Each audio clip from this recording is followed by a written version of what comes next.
नमस्कार, राम राम, सत श्री अकाल, आदाब. तुमच्या सर्वांचं माझ्या युट्यूब चॅनलमध्ये स्वागत आहे. तर आज आपण बघणार आहेत 1.3 एक्सरसाइज किंवा प्रॅक्टिस सेट 1.3. ठीक आहे. या केसमध्ये फर्स्ट आपण लर्न करणार आहे डिटर्मिनंट, देन डिटर्मिनंट मेथड और क्रायमर्स रूल, आणि आफ्टर दॅट प्रॅक्टिस सेट 1.3. ठीक आहे. तर हा 3 सेक्शन आज बघणार आहेत आपण. तर let's see one by one. This is our first section is determinant. Determinant कसं सॉल्व्ह करायचा किंवा डिटर्मिनंट काय असतो, हा एक नवीन कन्सेप्ट आहे जे तुम्हाला लास्ट इयरला नव्हता किंवा याच्या आधी कधीही नव्हता. डिटर्मिनंट म्हणजे, आणि हा जो सेक्शन आहे डिटर्मिनंट, हा तुमचा ग्रॅज्युएशन पर्यंत किंवा इंजिनिअरिंग असेल किंवा कुठली कॉम्पिटेटिव्ह एक्झाम असेल, एमपीएससी, यूपीएससी किंवा एसएससी, सिव्हिल सर्व्हिसेस वगैरे, ठीक आहे, कुठल्याही एक्झामसाठी डिटर्मिनंट हा इम्पॉर्टंट सेक्शन आहे. आणि इथून पुढे तुमचा हा डिटर्मिनंट पार्ट चालू होतो. आपल्याकडे 11th-12th ला पण डिटर्मिनंट मॅट्रायसेस किंवा फिजिक्स, केमिस्ट्री असो, या सेक्शन मध्ये पण पुढे हा सेक्शन विचारला जाईल. तर हे झालं इम्पॉर्टंट ऑफ डिटर्मिनंट. तर आता आपण फक्त थोडं बेसिक आहे या डिटर्मिनंट मध्ये, फक्त तुम्हाला बेसिक इन्फॉर्मेशन दिली जाईल. ठीक आहे. तर लक्ष द्या, 10th स्टँडर्डला जो डिटर्मिनंट आहे याच्यामध्ये काय मेन्शन केलंय बघा. डिटर्मिनंट कशाला म्हणायचं, या 2 एरो जे असतात हे कशाच असतं, ऍक्च्युअली 2 एरोच्या मध्ये कुठलीही व्हॅल्यू लिहिली त्याला आपण काय म्हणतो, मॉड्युलस म्हणतो. ठीक आहे. पण हे मॉडचं सिम्बॉल आहे आणि याच्यामध्ये इलिमेंट आहेत. हे जे एबीसीडी काय आहेत, इलिमेंट आहेत. तर लक्ष द्या, इज अ डिटर्मिनंट. आता या फॉर्मॅटला काय म्हणायचं, डिटर्मिनंट म्हणायचं. आता सगळ्यात इम्पॉर्टंट सेक्शन कुठला आहे बघा याच्यामध्ये. It is visible to all of you. Okay, no problem. Let's see here. हा, आता या केसमध्ये या स्ट्रक्चरला काय म्हणायचं, डिटर्मिनंट. याच्यामध्ये ए, बी आणि सी, डी असे बघा आडवे, ए, बी, सी, डी काय असणार आहेत, रो. हे जे आडवे जे असतात ते काय असतात, रोज असतात. आणि ए, सी, बी, डी, ए, सी, बी, डी याला काय म्हणायचं, कॉलम्स म्हणायचं. COLUMNS, columns. ठीक आहे. आणि याच्यामध्ये डिग्री ऑफ द डिटर्मिनंट कशी फाइंड आउट करायची बघा. याच्यामध्ये किती रोज आहेत आपल्याकडे, 2 रोज आहेत. आडवे किती, 2 रोज आहेत. आणि उभे किती आपल्याकडे, 2 कॉलम आहेत. त्यामुळे याची डिग्री किती आली, 2 आली. Degree of the determinant is 2 because there are 2 element in each columns. प्रत्येक कॉलम्स मध्ये किती एलिमेंट आहेत, 2 एलिमेंट आहेत. आणि प्रत्येक रोज मध्ये किती एलिमेंट आहेत, 2 एलिमेंट आहेत. बघा, प्रत्येक कॉलम मध्ये 2 एलिमेंट आहेत आणि प्रत्येक रोज मध्ये पण 2 एलिमेंट आहेत. त्यामुळे हा 2x2 डिटर्मिनंट आहे आणि त्याची डिग्री किती येते, 2 येते. Determinant represent A number which is, बघा याच्यामध्ये AD मायनस BT. डिटर्मिनंट कसं रिप्रेझेंट करतो, AD मायनस BC. ठीक आहे. किंवा आपल्याला कुठलाही डिटर्मिनंट जर सॉल्व्ह करायचं असेल तर त्याला कॅल्क्युलेट कसं करायचं, क्रॉस मल्टिप्लिकेशन. बघा, ए आणि डी चं मल्टिप्लाय करायचं, देन बी आणि सी. कधीही चुकूनही असं करायचं नाही, BC मायनस AD. ठीक आहे. ती व्हॅल्यू जी असेल ती तुमची रॉंग येणार आहे. तर आपल्याला काय कॅल्क्युलेट करायचं, AD minus BC, AD minus BC. बघा, AD चा गुणाकार करायचा, देन मायनस BC. ही मेथड आहे डिटर्मिनंट सॉल्व्ह करायची. ठीक आहे. लक्ष द्या इकडे. आता या टाईपचे क्वेश्चन बघू आपण. फर्स्ट क्वेश्चन आहे, we have the first question that is A equal to 5379. आपल्याकडे find the value of following determinant. Question काय आहे, find the value of following determinant. तर याची काय करायची, आपल्याला व्हॅल्यू कॅल्क्युलेट करायची. आणि बिफोर कॅल्क्युलेटिंग तर आपल्याला बेसिक मेथड माहिती पाहिजे. A इक्वल टू हे डिटर्मिनंट 5379 दिलं आहे. तर आपण काय शिकलो होतो वरच्या फॉर्म मध्ये, आपण काय करायचं, cross multiply, AD minus BC करायचं, AD minus BC, AD minus BC. ठीक आहे. सिमिलरली इथं पण काय करायचं, समजा हा ABCD आहे, AD मायनस BC. तर मला सांगा 5 इंटू 9 किती येणार, 45, मायनस 3 इंटू 7 21. बघा, याचं सोल्युशन इथं दिलेलं आहे, A इक्वल टू दिलं आपण मल्टिप्लिकेशन, क्रॉस मल्टिप्लाय कसं करायचं, 5 इंटू 9 किती आला, 5 इंटू 9 इज 45. देन मायनस साईन आहे, हे ऑफिशियल मायनस आहे. सेकंड ब्रॅकेटमध्ये काय घ्यायचा, 3 इंटू 7. ठीक आहे. आणि स्टार्टिंगला ज्यावेळेस तुम्ही हा क्वेश्चन सॉल्व्ह करतात त्यावेळेस अशा टाईपचे ब्रॅकेट टाकायचे. ठीक आहे. डायरेक्ट व्हॅल्यू लिहायची नाही, तुम्ही अशा टाईपचे ब्रॅकेट टाकून सॉल्व्ह करायचं, म्हणजे तुमचं प्लस मायनस मध्ये मिस्टेक नाही होणार. 5 इंटू 9 किती आला, 45 आला. ठीक आहे. देन मायनसला मध्ये मायनस आहे आपल्याकडे, आणि second is 3 into 7 is 21. 45 minus 21 किती आला, 24. क्लिअर आहे इथपर्यंत. आता सेकंड मध्ये बघा, सेकंड मध्ये पण आपल्याला फर्स्ट ब्रॅकेट मध्ये बघा, तुम्ही राऊंड ब्रॅकेट घ्या, स्क्वेअर ब्रॅकेट घ्या, कुठलंही ब्रॅकेट घेतलं चालेल, पण ब्रॅकेट घ्या. -8 इंटू 4 फर्स्ट ब्रॅकेट मध्ये मायनस साईन आहे. सेकंड ब्रॅकेट मध्ये काय करायचं, -3 इंटू 2. -8 इंटू 4 किती आला, -32. हे मध्ये ऑफिशियल साईन आहे मधलं आपलं हे. ठीक आहे. त्याच्यानंतर -3 इंटू 2 किती आला, -6. मग मला सांगा, -32 मायनस ऑफ -6, हा मायनस मायनस काय होणार, +6 होणार. I hope it is visible. ठीक आहे. that is minus 32 minus minus is plus 6. minus 32 plus 6 is minus 26. या दोन्हीचं ऑपोजिट साईन आहे, सबट्रॅक्शन होणार आणि लार्जेस्ट नंबरचं साईन काय आपल्याकडे मायनस, त्यामुळे मायनस 26 आला. इथं पण बघा ऑपोजिट साईन आहे, प्लस 45 आहे, मायनस 21 आहे. या दोन्हीचं सबट्रॅक्शन किती येतं 24. लार्जेस्ट नंबरचं साईन काय पॉझिटिव्ह. सिमिलरली या केसमध्ये बघा, या टाईपमध्ये जरी रूटच्या फॉर्ममध्ये तुम्हाला डिटर्मिनंट दिला असेल तरी घाबरायचं नाहीये. याच्यामध्ये आपले जे नॉर्मल मल्टिप्लिकेशन, डिव्हिजन, सबट्रॅक्शन्स कुठल्याही टर्म्स असतील त्या प्रॉपर करायचे. बेसिक रूल विसरायचे नाहीत मॅथचे. फर्स्ट ब्रॅकेटमध्ये काय करणार आपण 2 इंटू √3 क्रॉस बाय इथे इंटू 3 इंटू √3. या दोन्हीचं काय केलं मल्टिप्लिकेशन केलं, ब्रॅकेट क्लोज केला, मायनस 9 इंटू 2 या दोन्हीचं मल्टिप्लिकेशन केलं. आता पुढचे लक्ष द्या, √3 इंटू √3 काय असतं √9 असतं आणि √9 ची व्हॅल्यू काय असते 3 असते. समजते का तुम्हाला? √3 इंटू √3 इज √9 आला आणि √9 ची व्हॅल्यू किती असते 3 असते. म्हणजे √3 आणि √3 पासून काय भेटणार आपल्याला एक 3 भेटणार आणि ऑलरेडी इथे एक 3 आहे. 3 इंटू 3 किती झाला 9 आणि 9 इंटू 2 किती येणार 18. म्हणजे याचं सगळ्यांचं मल्टिप्लिकेशन किती येतं 80 येतं. तसंच 9 इंटू 2 पण काय येणार 18. म्हणजे 18 मायनस 18 किती आला आपला 0. ठीक आहे, क्लिअर आहे. डिटर्मिनंट कसं सॉल्व्ह करायचा, क्रॉस मल्टिप्लाय करायचा आणि मध्ये मायनस देऊन सबट्रॅक्शन करायची. ठीक आहे, ही झाली बेसिक रूल ऑफ डिटर्मिनंट. कुठल्याही क्वेश्चनचं तुम्ही डिटर्मिनंट फाइंड आउट करू शकता. बा तुम्हाला डिटर्मिनंट झालं तर डिटर्मिनंट मेथड येणार आहे किंवा क्रॅमर्स रूल म्हणून येणार आहे. आता क्रॅमर्स रूल मध्ये बघा भरपूर काही थेरी दिलेली, याच्यामध्ये कॅल्क्युलेशन दिलेलं आहे, ऍडिशन, सबट्रॅक्शन, मल्टिप्लिकेशन. मी एक छोट्या इझी मेथडनं तुम्हाला हे समजून सांगणार आहे. याच्यामध्ये तुम्हाला एवढं कॉम्प्लिकेशन करायची गरज नाहीये. बा डिटर्मिनंट मेथड किंवा यालाच काय म्हणतो आपण क्रॅमर्स रूल. क्लिअर आहे? Determinant method or Cramer's rule. तर लक्ष द्या, इकडे आपल्याकडे या टाईपचे 2 इक्वेशन असणार. a1x plus b1y equal to c1. याला इक्वेशन नंबर 1 दिला. a2x plus b2y equal to c2 equation number 2. तुम्ही नंबर नाही दिलं तरी चालतंय. तुम्ही फक्त समजून घ्या की 2 इक्वेशन आहेत आपल्याकडे.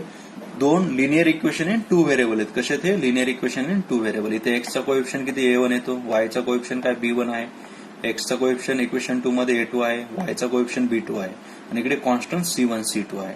ज्यावेळेस आपल्याला d ची व्हॅल्यू फाइंड आउट करावं लागेल.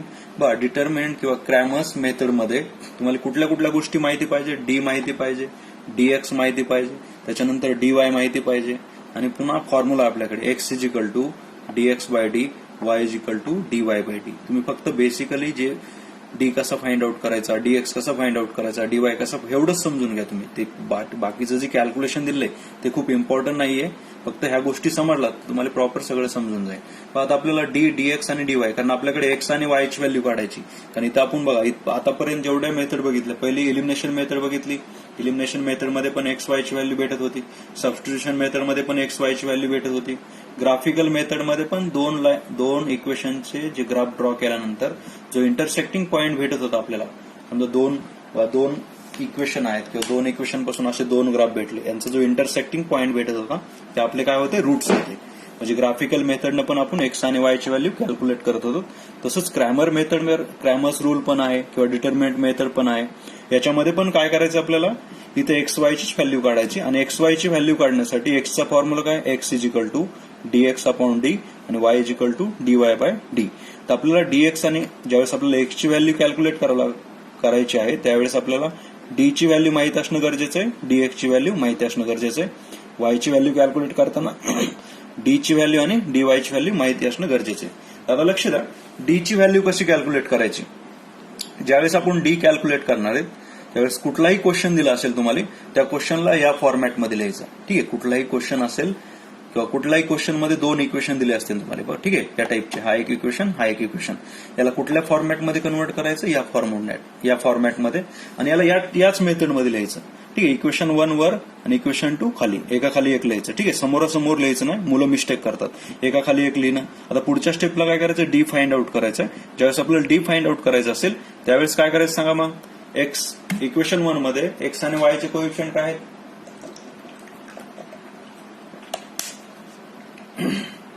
तर लक्ष द्या, इक्वेशन 1 मध्ये एक्सचा कोएफिशियंट a1 आहे आणि वायचा कोएफिशियंट b1. तर आपण आता इक्वेशन 1 मधले कोइफिशियंट लिहायचे एक्स वायचे A1 B1. ठीक आहे. त्याच्यानंतर इक्वेशन 2 मधले एक्स वायचे कोइफिशियंट घ्यायचे दॅट इज A2 B2. हे काय भेटणार आपल्याला डी भेटणार आहे. त्याच्यानंतर डीएक्स कॅल्क्युलेट करायचं आहे. आणि ज्यावेळेस आपण डीएक्स कॅल्क्युलेट करतो त्यावेळेस मिस्टेक करायची नाही. ज्यावेळेस आपण डीएक्स म्हणजे इथे एक्स लागलेला आहे म्हणजे एक्सचा जो कॉलम्स असतो हा जो कॉलम्स आहे एक्सचा एक्सच्या जागेवर काय घ्यायचं C1 आणि C2. डीएक्स कॅल्क्युलेट करताना काय घेतलं आपण एक्सच्या जागेवर C1 आणि C2 आणि वायची जागा ऍज इट इज आहे B1 B2. क्लिअर आहे. फक्त डीएक्स काढायचं म्हणून एक्सच्या जागेवर काय घेतलं कॉन्स्टंट घेतला C1 C2 आणि वाय ऍज इट इज. ठीक आहे. पुन्हा डीवाय काढायचं आहे. ज्यावेळेस आपल्याला डीवाय कॅल्क्युलेट करायचं असेल त्यावेळेस एक्स वाली टर्म आहे एक्सचे कोइफिशियंट ऍज इट इज राहणार. फक्त कोइफिशियंट कशाचे चेंज होणार वायचे. वायचे इथे जे वायचे कोइफिशियंट होते B1 B2 ह्याला इलिमिनेट करायचं डीवाय कॅल्क्युलेट करताना त्याच्या जागेवर C1 C2 घ्यायचा. समजलं C1 आणि C2. बस या टाईपमध्ये आपल्याला डी कॅल्क्युलेट करायचं आहे डीएक्स कॅल्क्युलेट करायचं आहे डीवाय कॅल्क्युलेट करायचं आहे. डी समजलं काय करायचे दोन्ही इक्वेशन मधले एक्स वायचे कोइफिशियंट आपल्याला इथे घ्यायचे. इक्वेशन 1 मधलं एक्स A1 B1 इक्वेशन 1 मधल्या एक्स वायचे कोइफिशियंट काय आले A1 B1. इक्वेशन 2 मधल्या एक्स वायचे कोइफिशियंट A2 B2. हा डी भेटला. नंतर डीएक्स कॅल्क्युलेट करताना हा ए वाली टर्म इलिमिनेट करायची A1 A2 कॅन्सल करायचा आणि तिथं काय घ्यायचं C1 C2. डीएक्स कॅल्क्युलेट करताना एक्सचा कॉलम इलिमिनेट केला आणि तिथे C1 C2 घेतलेलं आहे. त्याच्यानंतर डीवाय कॅल्क्युलेट करताना वायचा कॉलम इलिमिनेट केला आणि तिथे पण कॉन्स्टंट C1 C2 घेतलेले. आता पुढच्या स्टेपमध्ये काय करायचं ज्यावेळेस आपल्याला डी भेटेल डीएक्स भेटेल आणि डीवाय भेटेल त्यानंतर आपल्याला एक्स फाइंड आउट करायचे. आणि एक्स फाइंड आउट करताना काय फॉर्म्युला आपला X is equal to DX by D. तर डीएक्सची जी पण व्हॅल्यू आली असेल ती इथं पुट करा आणि डी ची जी पण व्हॅल्यू आली इथं पुट करायची. याला सिम्प्लिफाय करायचं एक्स भेटून जाईल. वाय कॅल्क्युलेट करताना डीवाय बाय डी. तर डीवाय ची व्हॅल्यू जी पण असेल ती पुट करा. प्लस असेल मायनस असेल 0 असेल आणि डी ची व्हॅल्यू पुट करा. याच्यापासून तुम्हाला एक्स आणि वाय ची व्हॅल्यू भेटून जातील. I hope it is getting. त्याच्यानंतर बघा आता पुढच्या स्टेपमध्ये काय करायचं आपल्याला बघा बुकमध्ये आपल्याला काही सॉल्व्ह क्वेश्चन दिलेले आहेत. तो क्वेश्चन घेऊ आपण सॉल्व्ह क्वेश्चन्स. ठीक आहे. इथं पण तेच व्हॅल्यू दिलेली लक्ष द्या इकडे. D equal to A1 B1 A2 B2 DX is equal to A ला इलिमिनेट केला आणि C1 C2 घेतला. बी चे किंवा वाय चे coefficient as it is x चे कोइफिशियंट फक्त डीएक्स काढताना इलिमिनेट करायचे आणि ते कॉन्स्टंट घ्यायचे. आणि डीवाय कॅल्क्युलेट करताना वाय चे कोइफिशियंट जे असतात ते इलिमिनेट करायचे. आता इथं C1 C2 घ्यायचे कॉन्स्टंट घ्यायचा. इथं formula x is equal dx by d y is equal dy by d. Similarly याला आपण सॉल्व्ह करू शकतो. आता याच्यावरचं एक एक्झाम्पल बघू आपण जेणेकरून तुम्हाला बेसिक किंवा जे बेसिक कन्सेप्ट असेल तो प्रॉपर समजेल किंवा जे आता मी एक्सप्लेन केलंय ते लक्षात येईल. पण ठीक आहे ही जी मेथड आहे ही आपण नंतर बघणार आहे. एक क्वेश्चन बघू आपण याच्यावरचा. बघा हा क्वेश्चन आहे. First equation is this is the first equation 5x plus 3y equal to -11 2x plus 4y equal to -10. तर फर्स्ट प्रायोरिटी काय म्हटलं तुम्हाला याला एका खाली एक लिहून घ्यायचं. 5x plus 3y -11 आणि प्रॉपर याच ऑर्डर मध्ये आला पाहिजे. काही वेळेस बघा हा 3y इकडे दिला असेल तुम्हाला -11 -3y याला कन्वर्ट करून कुठल्या फॉर्म मध्ये लिहायचा क्वेश्चन या फॉर्म मध्ये एक्स वाय आणि कॉन्स्टंट आला पाहिजे. मग 5x plus 3y equal to -11 2x plus 4y equal to -10. ठीक आहे. हे इक्वेशन लिहिल्यानंतर आपल्याला काय कॅल्क्युलेट करायचं डी. डी म्हणजे काय असतो एक्स वाय चे कोइफिशियंट. डी घेताना पहिल्या इक्वेशन मधले एक्स वाय चे कोइफिशियंट घेतले 5 3 आणि सेकंड इक्वेशन मधले एक्स वाय चे कोइफिशियंट घेतले 2 4. आणि याचा डिटर्मिनंट कसं फाइंड आउट करायचं ते माहिती आहे तुम्हाला. क्रॉस मल्टिप्लाय 5 into 4 किती आला 20 आला. सेकंड ब्रॅकेट मध्ये 3 into 2 येणार आणि 3 into 2 किती येतो 6 आणि 20 - 6 किती आला 14. म्हणजे डी ची व्हॅल्यू किती भेटली आपल्याला 14 14 भेटलेली. आता पुढच्या स्टेपमध्ये बघा. ठीक आहे. याच्यानंतर डीएक्स कॅल्क्युलेट करायचं आणि डीएक्स कॅल्क्युलेट करताना आपण काय करायचं एक्सचा जो कॉलम आहे इथे जर 5 2 घेतलं होतं याला इलिमिनेट करायचं आणि तिथे कॉन्स्टंट घ्यायचे. मग काय घेतलं -11 -10. जसं C1 C2 घेत होतो तसं इथे किती आला -11 -10. कुणाला इलिमिनेट केला आपण एक्सच्या कोइफिशियंटला आणि त्याच्या जागा काय घेतलं कॉन्स्टंट घेतलेला आहे. पुन्हा याचं डिटर्मिनंट फाइंड आउट करा. फर्स्ट ब्रॅकेट मध्ये काय ना इथं स्क्वेअर ब्रॅकेट टाकून घ्या तुम्ही. इथे टाकलेलं नाही. That is -11 into 4 square bracket close minus काय येणार सेकंड ब्रॅकेट मध्ये -10 into 3. आता लक्ष द्या फर्स्ट ब्रॅकेटचं सोल्युशन किती आलं 4 into -11 इज -44 आला आणि सेकंड ब्रॅकेटचं सोल्युशन किती येतं -30. मायनस ऑफ -30 मायनस मायनस काय होणार प्लस आणि 10 into 3 किती आला 30. मग -44 प्लस 30 किती आला -14. किती आला आन्सर तुमचं -14. हे काय भेटलं तुम्हाला डीएक्स भेटलेला आहे. सिमिलरली आपल्याला काय कॅल्क्युलेट करायचं डीवाय कॅल्क्युलेट करायचं आणि डीवाय कॅल्क्युलेट करताना वायचे कोइफिशियंट इलिमिनेट करायचे आणि तिथं काय घ्यायचं, कॉन्स्टंट घ्यायचं. एक्स ऍज इट इज ठेवायचा, वायचे कोइफिशियंट इलिमिनेट करा, तिथे कॉन्स्टंट घ्या. मग कॉन्स्टंट काय येणार, -11 -10 dy कॅल्क्युलेट करताना. क्लिअर इथपर्यंत. आता बघा मल्टिप्लिकेशन कसं येणार, फर्स्ट ब्रॅकेटमध्ये दॅट इज 5 × -10 5 × -10 मायनस सेकंड ब्रॅकेटमध्ये काय ना 2 × -11. मला सांगा ह्या फर्स्ट ब्रॅकेटमध्ये किती आला, -50 आला. इथं मायनस आहे आणि सेकंड ब्रॅकेटमध्ये किती आला, -22. पण इथं मायनस ऑफ मायनस येणार ना, बट हा मायनस आहे आणि इथे पण एक मायनस आहे. मायनस मायनस काय झालं, +22 आणि -10 × 5 किती आलं, -50. या दोन्हीचं सबट्रॅक्शन किती येतं, -28. म्हणजे 28 सबट्रॅक्शन येतं आणि लार्जेस्ट नंबरचं साईन काय येतं, मायनस. त्यामुळे dy ची व्हॅल्यू किती भेटली, -28. आता पुढच्या सेक्शन मध्ये बघा आपल्याकडे फॉर्म्युला आहे एक्स आणि वाय कॅल्क्युलेट करायचा. तर एक्सचा फॉर्म्युला काय, x = dx/d. तर dx ची व्हॅल्यू किती आली, -40 आणि d ची व्हॅल्यू किती आली, 40. -40/40 किती आला, -1. क्लिअर आहे.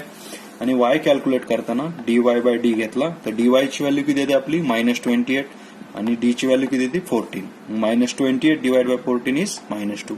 आपल्याला y ची व्हॅल्यू भेटली, x ची व्हॅल्यू -1 आली आणि y ची व्हॅल्यू किती आली, -2. तर समजलं का सगळ्यांना. त्या प्रकारे आपल्याला क्वेश्चन सॉल्व्ह करायचे. पहिल्यांदा d कॅल्क्युलेट करणे, त्याच्यानंतर dx, त्याच्यानंतर dy. आता याच्या वरची जी मेथड होती बघा, आता हे समजून सांगतो तुम्हाला. याच्यामध्ये काय दिलंय की आपल्याला कुठलाही क्वेश्चन असेल डिटर्मिनंट किंवा क्रॅमर्स रूलनं सॉल्व्ह करायचं असेल तर जे रूल्स फॉलो करायचे ते इथे दिलेले बघा. Cramer's method to solve simultaneous equation. तर लक्ष द्या इकडे, right the given equation in the form of x + by = c. कुठलाही क्वेश्चन या फॉर्मॅटमध्ये लिहायचा. आपल्याकडे 2 इक्वेशन असणार आहेत, दोन्ही इक्वेशन या फॉर्मॅटमध्ये आले पाहिजेत आणि ते कसे घ्यायचे, एकाखाली एक घ्यायचे, एकाखाली एक. जसं फर्स्ट इक्वेशन, सेकंड इक्वेशन त्या टाईपमध्ये. त्याच्यानंतर काय करायचं, find the value of determinant. d find out करायचा, dx फाइंड आउट करायचा, dy फाइंड आउट करायचा. ठीक आहे. आपण तिन्ही पण इथे फाइंड आउट केले ते बघा. या क्वेश्चन मध्ये सुरुवातीला हे इक्वेशन चेक केले, ax + by = c च्या फॉर्मॅटमध्ये आहेत आणि एकाखाली एक लिहिले. त्याच्यानंतर d फाइंड आउट केला, dx फाइंड आउट केला, dy कॅल्क्युलेट केला. आणि त्याच्या पुढच्या मेथडमध्ये काय करायचंय, using x = dx/d and y = dy/d हा फॉर्म्युला यूज करून find the value of xy. तर सिमिलरली आपण हे फॉर्म्युला यूज केले x आणि y चे. x ची व्हॅल्यू -1 आली आणि y ची व्हॅल्यू -2 आली. Therefore, the value of x, y equal to -1, -2 is the solution of given equation. I hope it is getting. समजले सगळं तुम्हाला. ओके. त्याच्यानंतर आपण काय बघणार, ऍक्टिव्हिटी बघणार आहेत. ऍक्टिव्हिटी आपल्याकडे 2 ऍक्टिव्हिटी आहेत आणि ह्या खूप इम्पॉर्टंट आहेत. मी स्टार्टिंग पासून सांगतो, जेवढ्या बुक्समध्ये सॉल्व्ड ऍक्टिव्हिटी असतील किंवा क्वेश्चन मध्ये प्रॅक्टिस सेटमध्ये दिलेले असतील, मिसलेनियस मध्ये किंवा प्रॉब्लेम सेटमध्ये दिलेले असेल तुम्हाला, त्या ऍक्टिव्हिटी खूप इम्पॉर्टंट असतात. ऍक्टिव्हिटी एक्झॅक्ट येतात तुम्हाला. जशी जशी ऍक्टिव्हिटी येते 3 मार्क्ससाठी, 2 मार्क्ससाठी, 1 मार्क्ससाठी, त्यासाठी कुठलीही ऍक्टिव्हिटी आपल्याला मिस करायची नाही. ठीक आहे. तर ऍक्टिव्हिटी बघा दिलेली आपल्याला. काय दिलंय, फर्स्ट इक्वेशन दिलंय y + 2x - 90 = 0, 2x - 3y + 3 = 0. आता जनरली बघा हा क्वेश्चन जो आहे, हा क्वेश्चन आपला ax + by = c च्या फॉर्मॅटमध्ये आहे का नाही, याला पहिल्यांदा कन्वर्ट करायचं. कसं करायचं, पहिल्यांदा 2x आला पाहिजे किंवा x ची टर्म आली पाहिजे, पुन्हा y ची टर्म आली पाहिजे आणि जी कॉन्स्टंट असेल तो राईट हँड साईडला. मग 2x + y = किती आला, 90.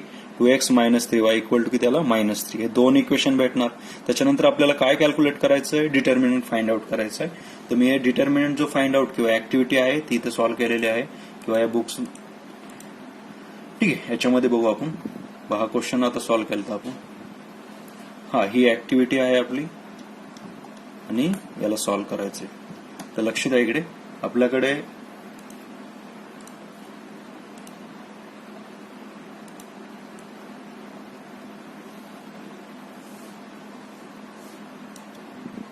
हाच क्वेश्चन आहे बघा. इथं लक्ष द्या. याच्यामध्ये आपल्याला किती दिलाय, 2x + y = 19 दिलेला आहे. याच्यामध्ये 2x चा कोएफिशियंट किती देणार, 2 आणि 1. ठीक आहे.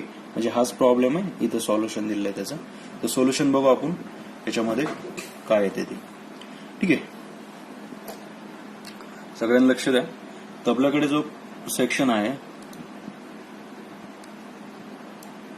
I hope it is visible to all of you. ठीक आहे. क्लिअर आहे. आता लक्ष द्या. तर आपला जो फर्स्ट क्वेश्चन होता, जो फर्स्ट क्वेश्चन याच्यामध्ये दिलेला आहे आपल्याला, इथे दिलाय बघा.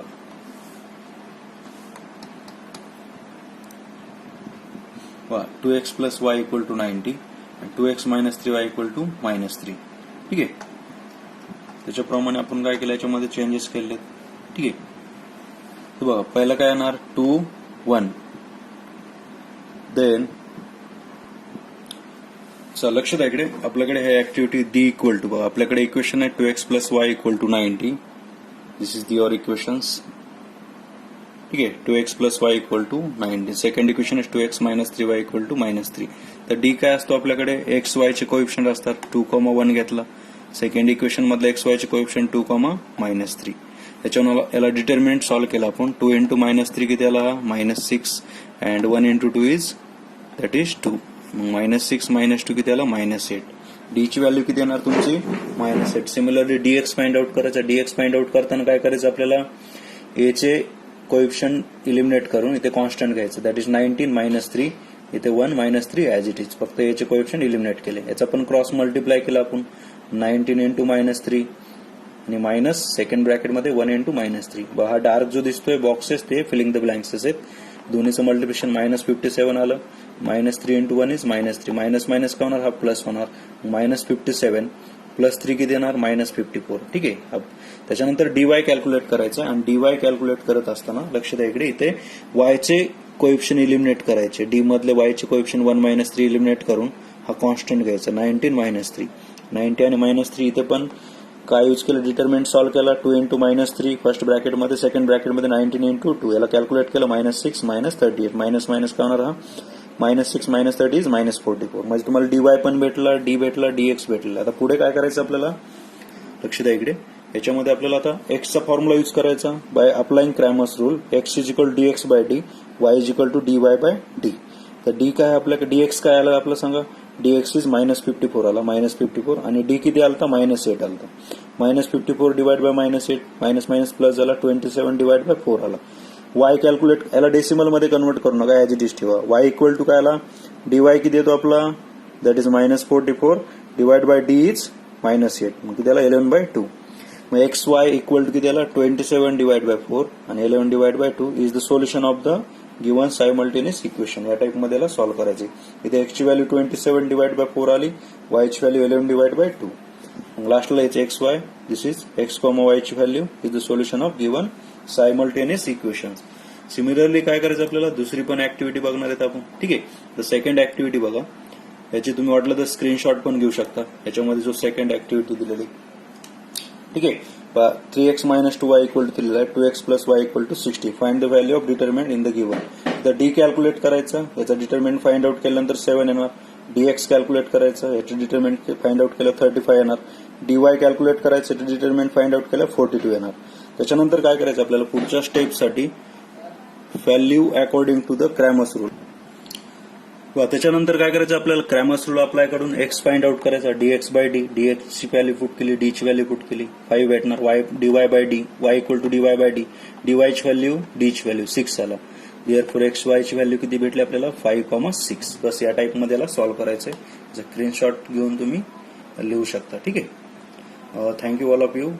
C you in next sections.